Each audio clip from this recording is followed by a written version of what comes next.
Alam niyo ang ating daliri ay napakahalaga ng role sa isa't isa. You would notice na magkakaiba ng laki, hindi sila pantay-pantay. At kung sila mag-aaway, ang pinakamalaki ay yung nasa taas. Pero ang problema, hindi sila ginawa para mag-away-away. Sila ginawa para magtulungan. Pwede bang, pwedeng magkurutan pero hindi pwedeng kurutin ng pinakamataas yung bawat isa. So, ibig sabihin may kakulangan and they are made to help each other out. At yun ang layunin nito. Ang pananampalatayang Kristiyano ay ginawa ng Panginoon upang magtulungan, hindi upang magturuan. Alam nyo, isa sa pinaka nakaka-disgrace sa church ay yung church na hindi na nagkakaroon ng malalim na pananalangin sa isa't isa o panalangin na sa isa't isa. Yes, we may not be seeing each other again face-to-face, sa worship service o di kay prayer meeting. Lalo ganito, pandemic. Pero ako'y naniniwala na malaki ang magagawa pagka sana ang lahat ay magpa-vaccine na lang para pagka na-vaccine, wala na tayong masyadong panganib sa isa't isa.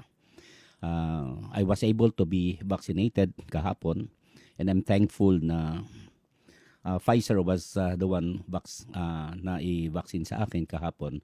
At ito'y pagkalipas ng 21 days ay yung second dose naman. Pero naniniwala ako na mas mabuti yung dose na galing sa Panginoon. Yun po yung dose ng pananalangin. Kaya tayo po ay dapat magpapanalangin sa isa't isa. And you are there exactly because we wanted to care for each other. Let's open our Bible sa chapter 15 of the book of Romans. Roma Kapitulo 15. Ating babasahin po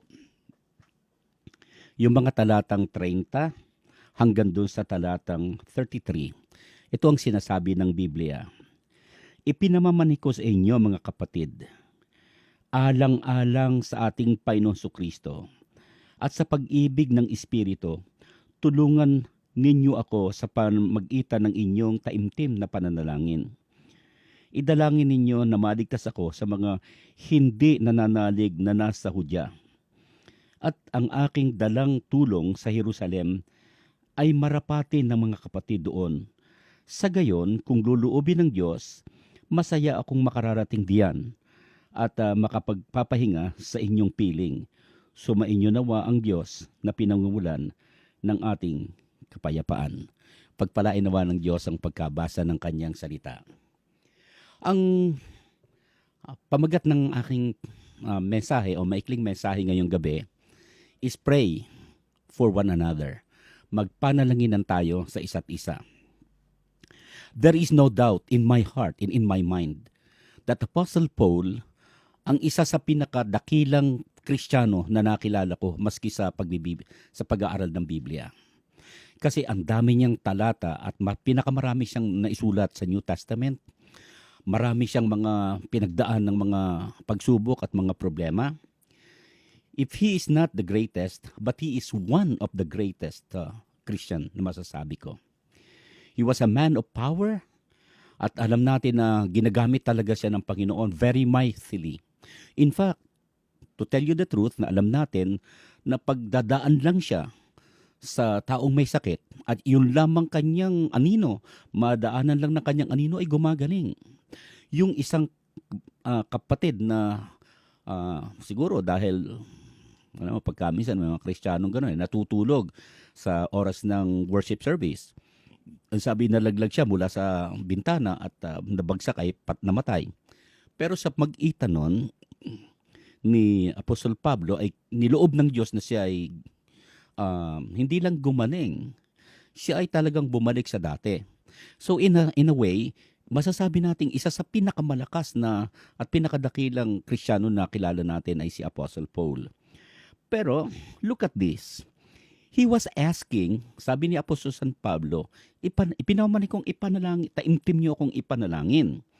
So, while Paul is asking people to lift him up, he also inviting them to join with him in serving the Lord. Na paglingkuran siya ang ating Panginoon. So ngayong gabing ito, ang pag-uusapan natin, ayun nga, pray for one another. Because ang kailangan natin dito in praying for one another, we must be diligent in our prayer. Kung gusto nating maglingkod sa isa't isa at magpanalangin sa isa't isa, we must be diligent in our prayer. Tayo ay dapat masigla at masikap. Yung sa verse 30 na binanggit yan, sinabi ni Apostle Paul that I beseech you.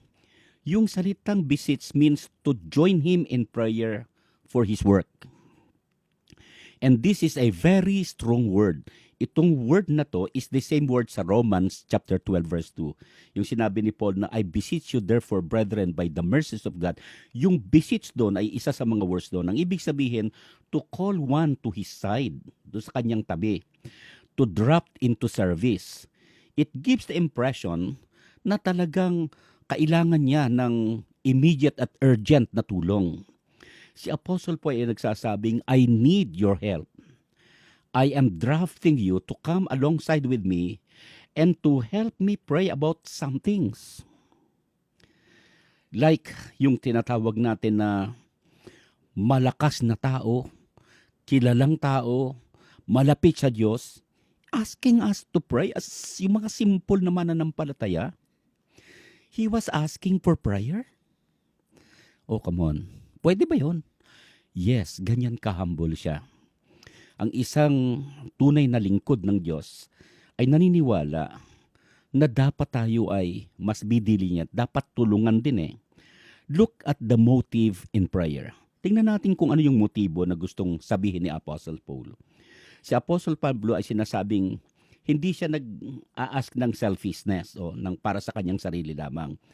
He wants them to know that he is asking because he was, ang sabi nga, he wants Jesus Christ to receive all the glory. Ang gusto niya, yung kanyang ginagawa, ay hindi kanyang masarili kung hindi masasabing anuman ang accomplishments niya kasama ang mga kapatid. Yes, nakipanalangin ka lang. Hindi ka nag-witness, hindi ka pumunta ron. Marahil nagbigay ka lang o marahil nag-pray ka lang. Pero ang sabi ni Apostle Paul, I am drafting you, isinasama ko kayo upang ang glory ay mapapunta sa Panginoon, hindi sa akin. At ang sinasabi niya, then we need not pray. Ang prayer na sinasabi natin, can we really pray that kind of prayer in faith, knowing that ang gusto ng Panginoon ay ipanalangin natin kahit na yung malalakas sa pananampalataya. And there are times when people will ask us to pray. Siguro pagka minsan nag-a-ask din po ako ng panalangin, especially yung empowerment coming from the Lord. And ako'y naniniwala na kailangan natin talaga ang magtulungan sa isa't isa. But we need to be careful how to pray. Kasi siguro mas magandang makita natin na ang tulungan sa Espiritu sa pananalangin ay napaka-importante. One another. Ibig sabihin, ang ilustrasyon nito ba ay para bang yung dalahin ni Apostol San Pablo or si Apostol San Pablo mismo habang siya'y nagbiministeryo, dala-dala natin. We are lifting him up so that he could do para magawa niya yung kanyang tungkulin. And when we are saved and the Spirit of God who is dwelling in us, alam niyo bang hindi lang yung taong nag-share sa inyo ng gospel ang dahilan kung bakit kayo nakakilala kay Lord. May mga tao, maybe sa church na hindi mo kilala. Ni hindi mo nga alam kung sino yung mga taong behind the person who witnessed to you. That's why ikaw ay naging mananampalataya. Pero ang alam natin, ito'y isang holistic na gawain to glorify the Lord, para maluwalhati ang Panginoon. So look at our motive. In praying, iwasan natin yung akin, ako ang magaling at siya ganito. Hindi ganon. Sa church, ang lahat, whether yung tao ay maikling manalangin, whether yan ay mahaba ang panalangin, it's not, hindi sa haba ng panalangin yan. Ito'y sa sama-samang pananalangin. Sapagkat sinasabi ng banal na kasulatan, of course, pag magkakasama ang mga magkakapatid na nanalangin, magandang makitang display. Ang sabi, carry one another's burden. The second is lift up the ministry of prayer. Yung ministry mismo ng pananalangin ay dapat nating ipanalangin. Ang sinabi ni Apostol San Pablo sa mga mananampalataya, to strive with him in prayer. Talagang maging madiin. Yung salitang strive, having the idea to fight into parang combat, parang ganon. Ang ginagamit diyan ay agony or agonize.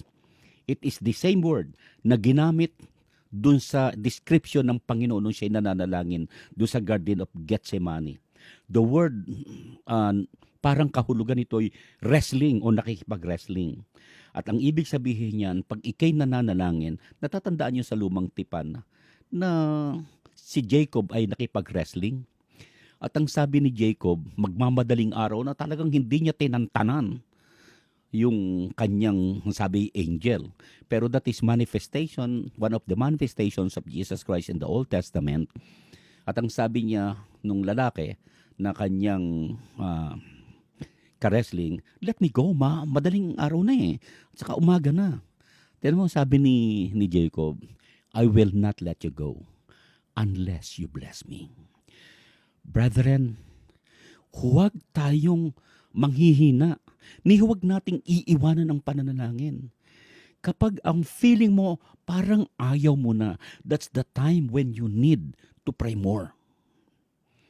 Kapatid, gusto ko yung prinsipyo na sinabi ni Jacob, I will not let you go unless you bless me. Huwag niyong tantanan ang pananalangin hanggat hindi dumarating ang ating itinadalangin. Because, the devil in the process nung evil na yan will fight your attempts to consistently pray. Alam niyo bang, usually pagka ikaw ay talagang prayer warrior, usually ang pinakamahirap mong kalaban, yung sarili mo. Dahil usually pahihintulutan ni Satanas na, sige, magtrabaho ka ng gusto, sige. Pagkatapos nun, oras ng prayer time, lalo sa gabi, tatamarin ka ng mag-pray. Di kayo, nagpipray, pero yung mata mo ay parang gumagano na. Yan, parang ang sabi nga nung isa'y, kaya raw talagang parang pumipikit na yung mata mo, ay dahil yan daw ay tuwang-tuwang, napagkakatuwaan daw yata ng mga demonyeto at ginagawang duyan yung pilik mata mo. Kaya masyadong napakabigat na yung iyong dalahin sa talukap ng iyong mata. Kaya pinakamaganda, dapat tayo ay manalangin ng husto. Dahil naniniwala ako, yung prayer is our opportunity to enter into the spiritual warfare with the devil. And prayer is our opportunity to stand tall in the power of the God, and that we may fight the battle against the enemy that we cannot see. It is our opportunity to win the battle that we cannot fight with our hands. It is in the closet of your prayer that power descends to each and every one of us. Bumababa ang kapangyarihan ng Diyos mula doon sa kalangitan upang yung kanyang kapangyarihan ay maramdaman natin while we pray.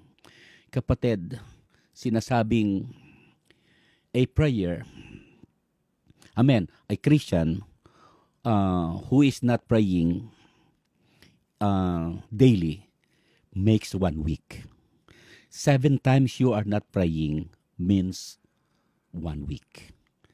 Ang isang tao ay hindi na nananalangin ng 7 araw sa isang linggo, ay ang ibig sabihin, nagiging mahina ka. Tingnan mo, bakit ikaw ay maramdamin? Bakit ikaw ay masabihan lang, makarinig ka lang, makaganito ka lang, masyadong napakadali kang magdamdam? Simply because hindi tayo malalim ang ugnayan kay Lord. Number 2, nating titingnan, we must be detailed in our prayer. Doon sa verses 31 and 32, ang sabi ni Apostol San Pablo, I would like to read it again in Tagalog. Sabi niya ganito, sa 31 and 30 and to 32, ang sabi niya ganito, idalangin ninyo na maligtas ako sa mga dinanalig sa Hudiya at sa aking dalang tulong sa Jerusalem ay marapatin ng mga kapatid doon. At binabanggit doon sa 31 na talagang dapat ipanalangin sa isa't isa. And then verse 32, ang sabi ganito, sa gayon, kung luluobin ng Diyos, masaya akong makararating diyan at makapagpapahinga sa inyong piling. Ang sarap naman, no? Ang sarap makitang yung isang kapatid matapos na magtulungan ay expecting that they can rejoice together. Ang una na detalyado na dapat ipag-pray, that our walk might be protected. The word walk dito ay yung ating pamumuhay. Si Apostle Paul was walking into the lion's den dahil ang kalaban niya mga kababayan niya, mga Judeans, mga Judas, mga taga-Juda. And there were people in Jerusalem na they were hating so much si Apostle Paul dahil kasamahan nila dati yan eh. In fact, sabi sa chapter 7 hanggang sa chapter 8 of the book of Acts, si Apostle Paul, dati Saul, ang siyang nagpapatay kay Stephen, na kauna-unahang saint natin na pinatay. They hated him and he is praying. He wants him to be prayed for dahil he wants protection. This time, yung prayer na kailangan din po namin, especially si Pastor Eloy, hindi ho naman ganun kabata na si Pastor Eloy. Tumatanda na rin po. God's people are still attacked by the spiritual enemy today. And He is seeking somebody to be devoured. Kaya marami ng mananampalataya sa ganitong oras ng pandemic. Yung iba, naglulunoy na lang sa pagtulog, sa pagkain, paggagala, kasi wala namang masyadong pinupuntahan. And I would like you to know, ng mananampalataya ay hindi dapat nangihina sa panahon ngayon. Tayo magpanalangin that we might be protected. Alam nyo, hindi kaila sa inyo na may isang kapatiran kami na talagang yung kanilang sasakyan ay nabangga ng husto. At yung nabangga is totally wrecked. Pero alam nyo, the family, including their yung kanilang kaisa-isang anak na babae, bata pa lang, is saved and sound. To God be the glory. Alam nyo kung bakit? Ang bawat isa, if it is protected by the Lord in prayer, then hindi ho pwedeng mangyari. Pwedeng pahintulutan ng Diyos na magkaroon ng disgrasya. Kasi may mga tao naman talagang hindi nag-iingat. Pero ang Diyos ay nag-iingat sa atin dahil yung Diyos natin ay hindi papayag na ang kanyang anak ay hindi niya maalagaan. We need to pray for our young people.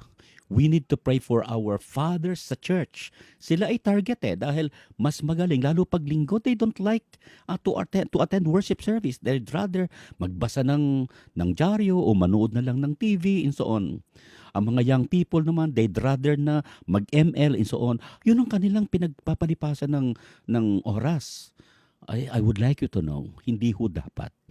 Dapat ang isang mananampalataya, ang mga mananampalataya ay magtulong-tulong na magpanalanginan upang proteksyonan ang isa't isa. Lalo ngayong pandemic. Pangdalawa, that our work might prosper. Sana po yung nanawa ay yung ating trabaho ay gawin ng Diyos na papagtagumpayin.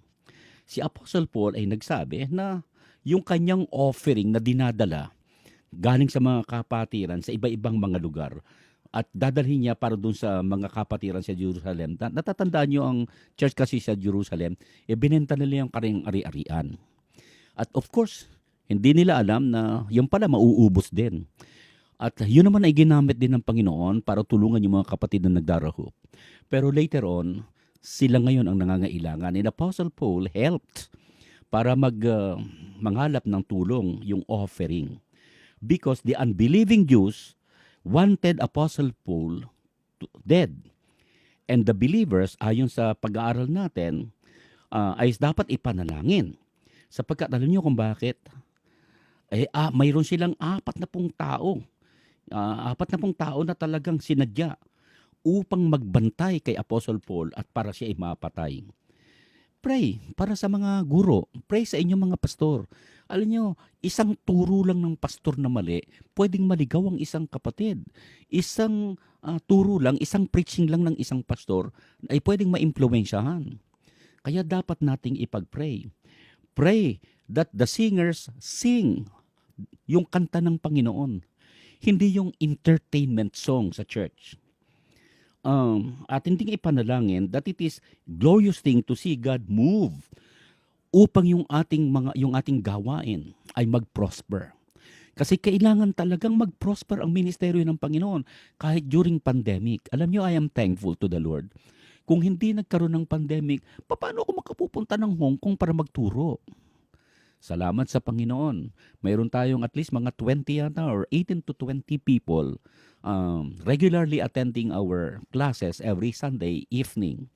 From 7 o'clock to 10 o'clock, buhay na buhay sila. Ewan ko kung bakit. Mahilig pa silang tumawa at mahilig pa silang magtanong. And I'm glad na they are really interested in the work of the Lord. Ang kahulihan ay that God's will might prevail upang magtagumpay yung gawain ng Panginoon. 3 po yung ating detalyadong dapat ipag-pray. That our walk might be protected, yung ating gawain, yung ating lakad. Alam niyo, bihira ang mga kapatiran ngayon. Pag hindi tayo nagpanalangin sa isa't isa, makita mo yung isang kapatid na linsad sa pananampalataya, dati-rati ang sipag niya, ngayon nag-iinom na, ngayon kung saan-saan na mapupulot natin. Pangalawa, that our work might prosper. At ang kahulihan, that God's will might prevail. Sabi ni Apostle Paul, gusto niyang pagkatapos na magtagumpay siya sa kanyang gawain, pupunta siya ng Roma at para naman makapagpahinga doon. So si Apostle Paul asked them to pray that God's will might be done in all these things. At ang sinasabi, above all, sinabi ni Paul that God's will is to be accomplished. Dapat mangyari. Ako'y naniniwala that God is looking for each every one of us na maging matagumpay in your endeavor. Kung ikaw ay isang empleyado sa iyong pinagtatrabahuhan, na ang Diyos ay maluwalhati sa trabaho mo. Magampanan mo ang iyong tungkulin na si Lord ang mabibigyan ng parangal. Ang sarap makitang yung mga anak ng Diyos ang nabibigyan ng medal o di kaya ay nare-recognize.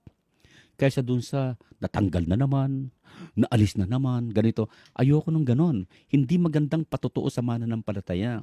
At natutuwa ako dahil may mga ilan sa mga kapatiran natin, maski dyan sa Hong Kong, na talagang ayaw silang iwanan ng kanilang pag-aalis, halimbawa yung kanilang mga kapatiran natin at aalisan nila, sabi uuwi sa Pilipinas, yung kanilang inaalagaan, talagang ayaw na ayaw silang aalis because they are loved so much.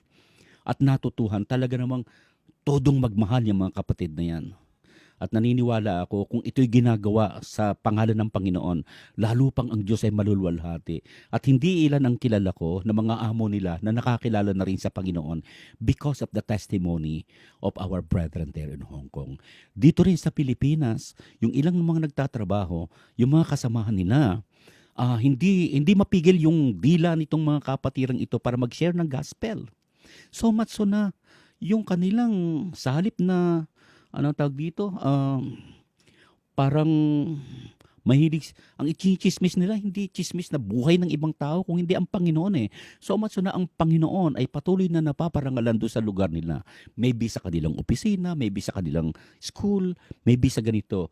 At nawa, lalo sa ating tahanan, nawa ay masabi na talagang kaaya-aya ang pamumuhay Kristiyano. Let us pray for one another. Specifically, for our life, for our labor sa ating pagtatrabaho, that the love of God may continue to be felt, maranasan nating mga magkakapatid. Well, pantatlo at huli, we must delight in our prayer. Talagang masiyahan tayo.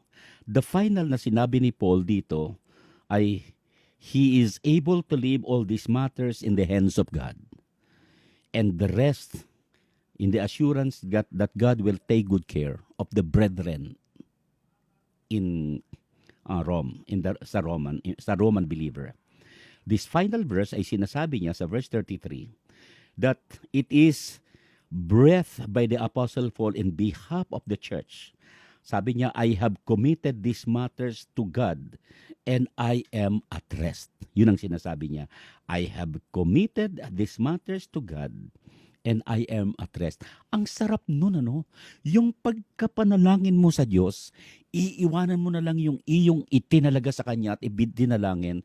At kung baga sa isang, alam mo sa probinsya, ang isang pinakamagandang pahingahan ay nakahiga ka sa duyan.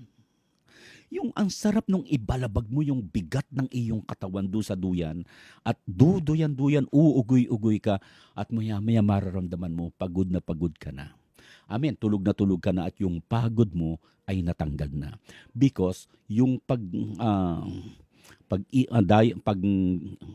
ikot, ano ba yung pag-ikot-ikot o di kaya duyan, yaot ito, ng duyan, ay nakapagbibigay ng sarap ng pakiramdam. Siguro ang sarap din na malaman na matapos mong sabihin kay Lord o ibalabag mo sa Kanya yung iyong kabigatan. Kasi ang sabi naman niya, hamon niya kasi ganito come to me, all you that are labor and are heavy laden, and I will give you rest. Kaya hindi katakataka na sinabi ni Paul, I have committed these matters to God and I am at rest. You do the same thing and rest too. Kayo rin ay gawin nyo rin yun. Huwag yung kayo nananalangin. Ano kaya? Sinagot kaya ng Lord yun? Kailan kaya? Mananalangin ka. Pagkatapos hindi ka pa na maniniwala. Parang yung mga kapatiran dun sa Jerusalem, natatandaan nyo nung si Apostle Peter ay hulihin at siya ay dapat ay patayin kinabukasan. Ang sabi sa chapter 12 ng Book of Acts ay sila'y nanalangin. Nang taimtim ha. Pero nang gumawa ng milagro ang Panginoon at napalabas na si Peter mula dun sa 4 na karsel na lalabasan niya, nakalabas na siya. At siya'y tumutok-tok sa pintuan ng mga nananalangin kapatiran. At yung isang batang babae, ang pangalan ay si Rhoda, ang sabi niya, hindi na nga niya nabuksan ng husto. Ang sabi niya, ito na yung ating ipinagpipray, si Pedro. Ito na si Pedro. Alam niyo, hindi makapaniwala yung mga kapatid. Ang sabi ng mga kapatid, baka naman kaluluwa na lang niya yun. Ibig sabihin, even when our prayer is at fault, even in our, sa ating panalangin ay meron tayong pagdududa, ang biyaya ng Diyos ay lampas sa ating kahinaan. Tandaan niyo yun mga kapatid. Hindi ho nakasalalay sa iyong gusto ang sagot ng Diyos. Ang sagot ng Diyos ay nakabatay sa Kanyang kapangyarihan because He is our Almighty God. So, ano yung delight ng Panginoon? Rest in the peace of God. Si Apostle Paul is on his way to Jerusalem. He does not know what will happen to him there. Hindi niya alam. All he knows is that marami mga kapatid doon na naghihintay. At sinasabi na that he will be able to roll his whole need over do sa mga kapatiran dun sa Jerusalem. At ayon sa Biblia, he is also able to take the Roman Christians in the midst of their persecution and he is able to tell them, God will take care of you. Ang sarap nun, no? Nung kanta pa namin ay God will take care of you. Isang napakagandang awitin po yun sa hymn book. This is a lesson, you and me, as we labor in prayer to the Lord. When we have prayed about the matter in faith and have committed everything into the hands of God, then we have the peace in our hearts. Nakalagay po dun sa Philippians chapter 4 verse 6. May binanggit po kasi doon. Ang sabi, do not worry about anything, but in everything by prayer and supplication with thanksgiving. Let your request be made known to God. At yan yung kasunod. And the peace of God that passes all understanding will guard your heart and your mind in Christ Jesus. Look at Jesus. Nagkakagulo na, parang may bagyo na, yung malakas ang hangin, malakas ang ulan. But Jesus Christ, ayon sa Biblia, description ng Bible, Jesus Christ was sleeping. Kapatid, can you sleep in the midst of problem? Can you not entrust to our God yung ating mga problema sa buhay? Then, rest in the peace of God. Pangdalawa, rest in the presence of God. Paul reminds this believer that they not only have the peace of God to rest, but they also the presence of God to rely on. Si Apostle Paul wants them to know that we can count on God. Kaya nating pagtiwalaan siya. And He merely wants us to know that having God is far more valuable than having anything God can give you. Mas importante ang Diyos kaysa sa Kanyang ibibigay. Mawala na ang lahat. Huwag lang ang Diyos. Alam nyo, yan ang isang dapat nating ingatan at dapat nating bigyan ng tuon sa ating pamumuhay. At tatandaan natin, ang Diyos natin ay kayang papamahingahin tayo sa gitna ng ating kaaway. Remember, Psalms 23, the Lord is my shepherd, I shall not want. Nakalagay sa verse 3, nakalagay doon, and 4, though I walk through the valley of the shadows of death, I will fear no evil. For thou art with me, thy rod and thy staff, they comfort me. Surely goodness and mercy shall follow me all the days of my life, and I shall dwell in the house of the Lord forever.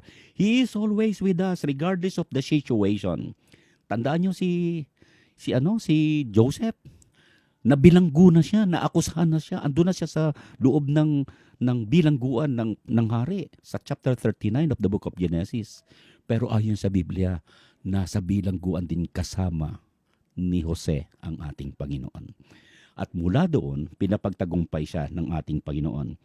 He is always there for us. He is always there for you and me. And as we face the stormy sails at ang ating pamumuhay Kristiyano, when our adventure ay nagiging masyadong mabigat, masyadong hindi mo na kayang ipaliwanag, kapatid, there is always God who is always by your side.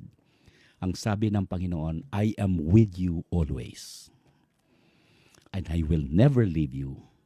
And I will never forsake you. Magtatapos ako ngayong gabing ito by giving you 4 very important principles na nakukuha natin dito.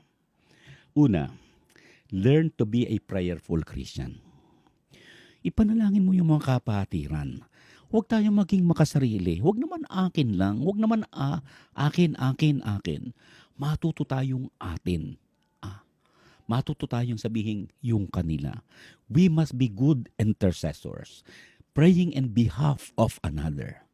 We must learn how to care and love for one another, just like Jesus do. Father, forgive them. They do not know what they do. Remember, na nagkakaroon ng gera doon sa baba, si Joshua, kasama at kalaban yung mga kalaban nila. Si Moses, yung kanyang kapatid, at saka si Nun, ay naroon sa taas at sila'y nananalangin. Ang sabi ng Biblia, habang si Moses, yung kanyang tungkod ay nakataas na nanalo sina Joshua. Pero habang natatalo at bumababa, natatalo sila at natatandaan ko, sinasabing bumababa natatalo sila. Kaya ang ginawa ng dalawa, ni Aaron at saka ni Nun, hinawakan, si Hur, hinawakan nila yung kamay ni Moses. At silang tatlo ay magkakasama. What a beautiful expression of praying for one another and with one another. Napaka-importante. Number 2, live the selfish-focused or the self-focused kind of prayer. Live the self-focused kind of prayer. Huwag nakafocus sa atin. Maging prayerful ka. Panalangin natin ang gobyerno. Halimbawa, pwedeng itong ating daliri halimbawa, yung ating hinlalaki, pwedeng ipanalangin natin, ito yung malapit sa ating buhay kasi ito yung pinakamalapit sa ating puso. And then, ipanalangin natin yung mga nagtuturo, nagpi-preach, basta mga may ugnayan sa pagtuturo sa atin sa pananampalataya. Yung taas, ito, ipanalangin natin yung mga namiminuno sa ating buhay. Sa ating bayan, ang ating presidente, ang ating mayor, ang ating ganito. Maski ang ating mga kakilala sa buhay na, lalo na ang ating mundo ngayon, ang gulo-gulo. Then, ito kasi, itong lugar na ito tawag nila pinakamahina. So, ipag-pray natin yung mga may sakit, yung mga nanghihina sa pananampalataya, yung mga nalulungkot, yung mga dalahin sa buhay, yung may mga problema sa buhay, sa kanyang asawa, sa kanyang anak, sa church niya, and so on. Ipanalangin. Tapos ang kahulihan, itong kahulihan ito, kasi nakaganon, loved ones, mga teachers at mga pastors, mga leaders ng ating gobyerno at maski basta sa buong mundo, and then the weak, the sick, and the ill. Tapos ang kahulihan, you pray for yourself. Nakakita ka ba ng kamay na ganito? Nauuna sarili. Ganon. It should be like this. So kung ano yung pinakamalapit sa atin, unahin natin, why not? Pero pwede niyong bigyan ng pansin ito. So, live the self-focused kind of prayer. Number 3, look for the aid of the Holy Spirit to make your prayer effective. Tatandaan natin, prayer without the Holy Spirit is a hub. Ito'y hungkag na uri ng panalangin. Sabi ng Biblia sa Romans chapter 8 verse 26, we do not know how to pray right. But when the Holy Spirit is helping us, kaya po natin gawin ito. Arang kahulihan, lead other people to be prayerful and walk closer to God. Mag-disciple tayo. Mag-mentor tayo ng mga taong maglalakad palapit sa ating Panginoon. Iwasan na nga natin yung aming church.